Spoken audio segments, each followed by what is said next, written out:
Hi, everybody in the house. Hi to all Gunners fans in the house. Hi to all football enthusiasts in the house. Today, we are going to talk about the breaking news that just came in. Before we proceed with today's edition, please, I would like for you, if you're watching this, please do like, and most importantly, please do subscribe. All right. Now, the breaking news is that, in fact, there were two breaking news today. The first one, in the morning, we heard Kai Havertz sustained an injury, a knee injury. He is being assessed as we speak. There's no results on the extent of the injury or of how bad the injury is. But we were very gutted when we heard that this morning. I was very frustrated. The season hasn't started, and we are already having bodies on the table, on the treatment table. Noga did not train. Noga didn't train, and I heard Ben White has a niggling injury as well. So it was very frustrating, and I also heard about Mosquera. We heard Mosquera is also not very fit. Then, of course, the most important one is the Kai Havertz injury. Kai Havertz is our player. I rate him very highly. I think he's a very good player. He just lacks composure sometimes in front of the goal. But since he's been here, he's done very well for us. I cannot even argue. I cannot even condemn the player because he's tried. Even when he doesn't score, you can see how he works hard, makes tackles, tries to press. He's been very, very loyal to us. Of course, he's our highest paid player. But, that it doesn't really matter if you're the highest paid player. I've seen highest paid players feeling too big on the pitch, not making runs, not making tackles, But Kai Havertz is not like that. He gives his all. He gives his 101%, and so with that being said, I really do wish him a very speedy recovery. I hope he comes back sooner rather than later. So now we heard this news about Kai Havertz, and we were wondering what's going to happen. So I went to work, came back. I went and I tried to do some browsing. I saw Fabrizio Romano saying, Eze, here we go with a question mark. I went to Mark Jacobs, the same thing. I went to David Ornstein, the same thing, and they all said the same thing. So what happened is that Arsenal are, in fact, on the verge of hijacking the acquisition of Eberechi Eze from Tottenham. As of this morning, we were actually, getting ready for the here we go on Eberechi Eze to Tottenham. I was surprised, and the good thing is, Eberechi Eze actually prefers Arsenal. He's always preferred Arsenal. Being an Arsenal fan, I'm sure he wasn't very comfortable going to Spurs. Being an Arsenal Academy player in the past, I'm sure he despised Spurs. So it would have just been a very big torture for him to move to Spurs. He would have, don't get me wrong, he would have given his 100% to Spurs as well, because as a professional, he's an athlete, he's a professional, he has to honor his contract. He was going to work hard for them. But this is a much more better union. Him coming to Arsenal, he's already a fan of the club. He's already been a part of the club in the past. The club wants him. We were expecting him to come. I wasn't really, in my past posts, I wasn't very sure he was going to come because of the approach from Arsenal. The approach was really, really slow. It didn't look like Arsenal wanted him. So, and that being said, I think Arsenal made this move because of the Kai Havertz injury. Because of the Kai Havertz injury, which I think they're saying is not an ACL injury, but it's going to be a long-term injury. He's going to miss a couple of months. That is the way they reported it. They said he's going to miss a couple of months, so that could mean 2-3 months or more. And the thing about knee injuries, ACLs, and all these things, once you have a serious knee injury, you never come back the same. Every athlete will tell you, every footballer will tell you, once you have that, you never ever come back the same. So it makes me think that probably Kai Havertz might be sold next season. The next summer season. I don't see a Kai Havertz leading the lines in Arsenal next season. I'm feeling this with this injury. I'm feeling he's not going to come back the same. But like I said, the extent of the injury hasn't been reported. So we don't know exactly what is going on. But what we know is that we are on the verge of buying Eberechi Eze. We understand from the reports we've read that it's going to be a total package of £60 million with very, very easy and realistic add-ons, better than what Spurs were proposing.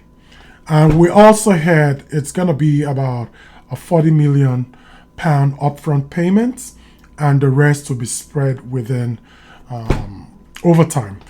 So we tried to improve on what Tottenham were proposing, and we also heard that Crystal Palace are very, very comfortable with our proposition, and they are ready to deal with us. And it also helps that the player himself is very, very eager to play for us. We watched the Manchester United game. While we won that game, it was a great thing we won. It's never easy winning in Old Trafford. But while we won, there were a lot of concerns. Some of those concerns, I pointed it out in my last post. There was just a lot of concerns, especially in the attacking department. We didn't create clear-cut chances. The goal we scored was just a smash and grab kind of goal. It just came out of nowhere due to mainly due to the inability or the weakness of the goalkeeper of Manchester United. But like I said, we hope we improve, and with a player like Eze, you could see that Odegaard in the last game we played, I think he was, from the attacking players, I think he was our best player. I think Odegaard had a very good game, though there were some frustrating moments where he lost possession about 2 or 3 times. But, these things happen. Manchester United was very, very pumped up for that match. Even if Liverpool or Manchester City had played that game against Manchester United, with how Manchester United was pumped up, they were coming in with tackles. They were determined. They were, their forward players were very determined to make a mark, to score a goal. They gave us a lot of problems, but we held on steady. We were very resolute. We were very resilient. We were very prepared for them as well, especially in the defense. Like I said, with a player. So that game, Odegaard did so much. If we had an Eze in that game, it probably would have ended 2 or 3-0. Eze is very good in and out of the box. He has a very good shooting ability, and like I said, he's an all-round good player. He can, and the good thing is that Eze can play anywhere in the forward. He's like a Leonardo Trossard. He can play anywhere in front. So that kind of player is a gem to us. He's is a wonderful, wonderful asset to us. So if we get him, it's gonna be really, really we the Arsenal fans will be really, really ecstatic about it. Though, like I said, it looks like he's coming. The way this deal was reported, it was reported like it's almost just about done. It doesn't look like we are competing with Tottenham. It looks like the deal is done. That is the way this deal was reported. And by tomorrow, we could, recent as tomorrow, we could here we go. We could actually complete the signing of Eberechi Eze. And another thing I wanted to say is, of course, I'm a Nigerian, a proud Nigerian Igbo man. And Eze is an Igbo man from Nigeria. Madueke is an Igbo man from Nigeria. Saka is my brother, though he's Yoruba. Ethan Waneri is an Igbo man from Nigeria. So I'm having my brothers all over the place for my favorite team. It's double joy for me. It's a very, very very promising situation. We love the fact that Nigerians, although I have to say, they don't play for Nigeria, but they are still Nigerians. British don't bear Nwaneri. British don't bear Noni Madueke. British don't bear Eberechi Eze. These are all Nigerian names. They're Nigerians, and I'm sure they're proud to be Nigerians. And I have nothing against them playing for England. Whatever works for you. But I know in your heart of hearts, you guys are still Nigerians. There are Nigerians all over the pitch. And anytime I open the internet and watch the boys training, I see the Nigerian contingents, talking and playing. And, I always see Noni Madueke and Bukayo Saka, all bantering, talking, having fun. This is what we want. They have created a very good harmony within the team, and of course they gel with their other teammates. Every other person is their friend, so this is a double joy for me, for all Nigerians, for us, the fact that our boys are playing for one of the biggest teams in the world. So like I said, that was the breaking news. Both of them, in fact, need I add that Leandro Trossard, he's just renewed his contract with Arsenal, and he will be with Arsenal till 2027. I understand that he even has a renewed contract. He even has a pay upgrade. Don't forget, this guy had a 20 goals and assists season last season. Even though he came from the bench most of the time, we cannot just let him go like that because he's 30 years old.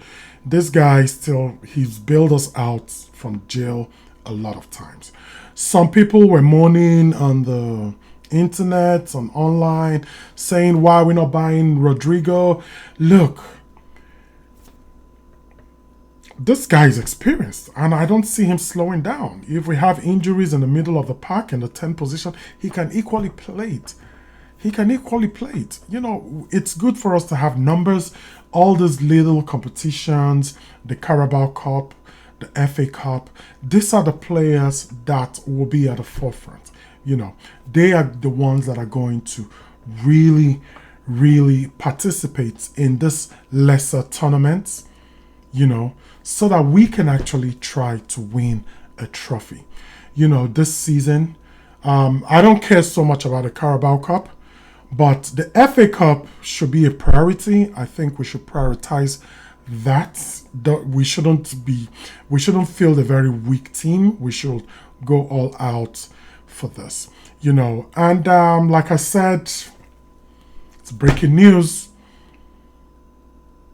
The not so good news about Havertz, the great news about Eberechi Eze, and the welcoming news about Leandro Trossard.